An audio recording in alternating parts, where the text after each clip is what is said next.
नमस्कार, भारत लाइव देखना शुरू कर चुके हैं आप। इस वक्त हमारे साथ रालोसपा के कदावर नेता धीरज कुशवाहा जी मौजूद हैं। हम उनसे जो है तमाम मुद्दों पर सवालात करेंगे। सबसे पहला जो मुद्दा है, जो मंत्रिमंडल का बिहार में विस्तार तो हो गया, लेकिन नीतीश कुमार और रालोसपा के अध्यक्ष उपेंद्र कुशवाहा जिस रणनीति को लेकर के आगे बढ़ना चाह रहे थे, बिहार में लवकुश समीकरण को साधने की कोशिश कर रहे थे, उसे ये आरोप लग रहा है कि भाजपा ने नहीं होने दिया। क्या लगता है आपको? देखिए, इसमें भाजपा और जदयू का कोई बात नहीं है। राष्ट्रीय लोक समता पार्टी का निर्माण हुआ है कि पार्टी के ज़्यादा से ज़्यादा नेता लोग एमएलए बने, एमपी बने और जाकर बिहार के लोगों के लिए सदन में आवाज़ उठाने का काम करें। इस चीज़ के लिए नहीं हुआ है कि किसी से जाके मिल जाए। देखिए, व्यक्तिगत मुलाकात था, ये राजनीतिक मुलाकात नहीं था। माननीय उपेंद्र कुशवाहा जी के आदेश पर बिहार में 2 फरवरी से लेकर 28 फरवरी तक किसान चौपाल लगाने का काम किया जा रहा है। उसमें लक्ष्य है कि 10,000 किसान चौपाल और 25,000 घरों तक जाकर इस काले कानून के बारे में विस्तृत रूप से जानकारी देना है।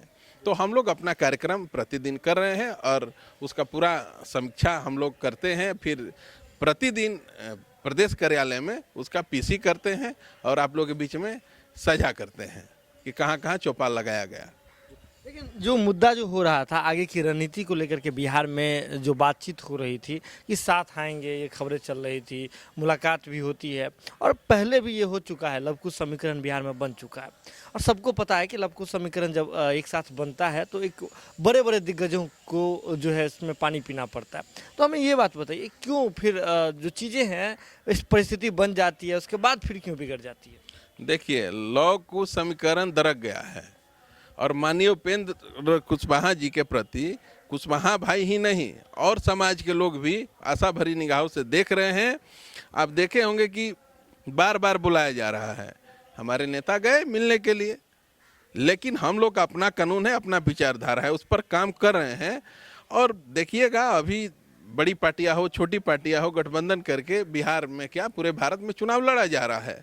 बिहार में बीजेपी सबसे बड़ी पार्टी है, उसके बावजूद भी बिना गठबंधन किए बिहार के चुनाव में एक कदम भी नहीं रख सकती है। लेकिन अभी तो कोई चुनाव का समय भी नहीं है, तो अभी गठबंधन करना और किसी से व्यक्तिगत मिलना वो अलग अलग दोनों बातें हैं। तो आगे हम लोग भी गठबंधन करेंगे, लेकिन अभी जो गठबंधन हम लोग का है अटूट है। और उसमें आप देखे होंगे कि बहुजन समाज पार्टी है, राष्ट्रीय लोक समता पार्टी है, फिर आपको ओवैसी जी की पार्टी है। तो सब पार्टी है, एक साथ मिलकर हम लोग काम कर रहे हैं। आगे अगर कुछ होगा तो जरूर हम लोग विचार करेंगे कि किस गठबंधन में रहना है और क्या करना है। बीएसपी ने बोला, आपने बोला कि आपके गठबंधन में बहुजन समाज पार्टी है, ओवैसी जी की पार्टी है, आपकी पार्टी है।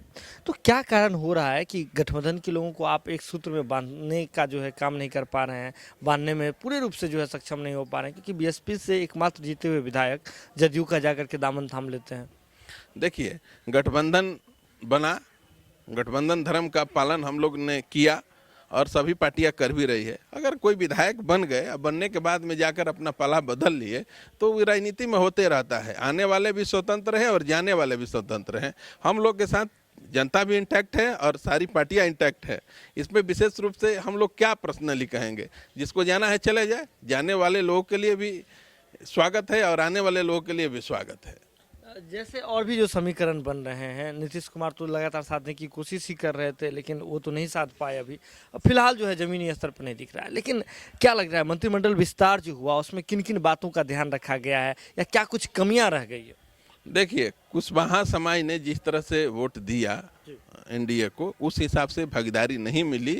केवल लॉलीपॉप दिखाने के लिए काम किया जा रहा है। और बिहार में आप देखे होंगे कि जातीय समीकरण को साधने का काम किया जा रहा है।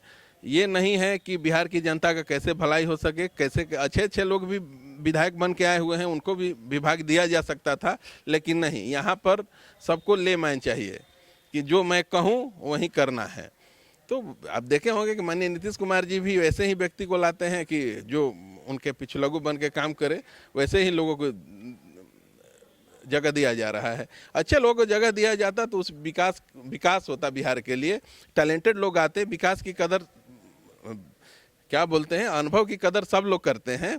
तो अच्छे लोग आते तो विकास होता। लेकिन यहाँ है कि आप देखे होंगे ऐसे ऐसे लोगों को मिनिस्टर बना दिया गया है जो कि 2020 को 20,020 कह रहे हैं। जो कि बिहार के मुख्यमंत्री उप मुख्यमंत्री हैं। तो अब इसको क्या कह सकते हैं, दुर्भाग्यपूर्ण है। और जो भी मंत्रिमंडल का विस्तार हुआ है उस हिसाब से नहीं किया गया है। आगे आने वाले समय में ये सरकार और ये गठबंधन चलने वाला नहीं है, आने वाले हम लोग का ही दिन है। चलिए, तो मतलब आगे आकर के रालोसपा की क्या रणनीति होने वाली है? रालोसपा किस तरह से अपना जो है आगे विकास करेगी, कैसे चलेगी आगे?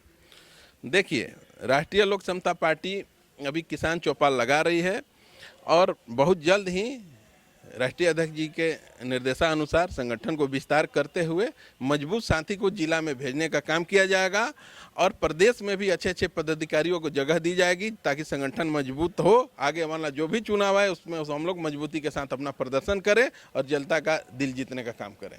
कोरोना वैक्सीन को लेकर के जिस तरह से आंकड़ों का खेल खेला जा रहा है, एक बड़ी बात सामने आ रही है कि जो निर्धारित दर है जो सरकार दिखा रही है, और वहीं दूसरी ओर ये बातें सामने आ रही है कि ये जमीनी स्तर पर नहीं दिख रहा है।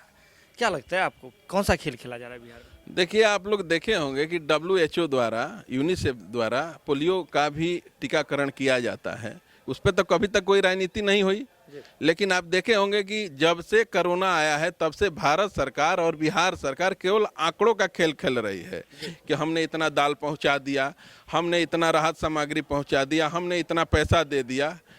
अरे किसी को कुछ मिला नहीं, केवल सरकार कागज पर आंकड़ों का खेल खेल रही है और बिहार की जनता ये समझती भी है, लेकिन इस बार तो सरकार बन गया है तो आने वाले समय में ये जनता सबक सिखाने का काम करेगी। अगर ये वीडियो पसंद आई और वह बिहार के राजनीति और बिहारियत से सरोकार रखेनी तो सब्सक्राइब बटन दबा के चैनल के सब्सक्राइब कर ली। ओजे एगो घंटी बा, ओकरा बटन दबा देला से कुल सटीक और मारक खबर रुआ मुफ्त में मिल जाई।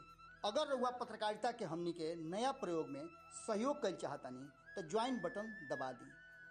पेटीएम नंबर नोट कर ली 9386816700। धन्यवाद।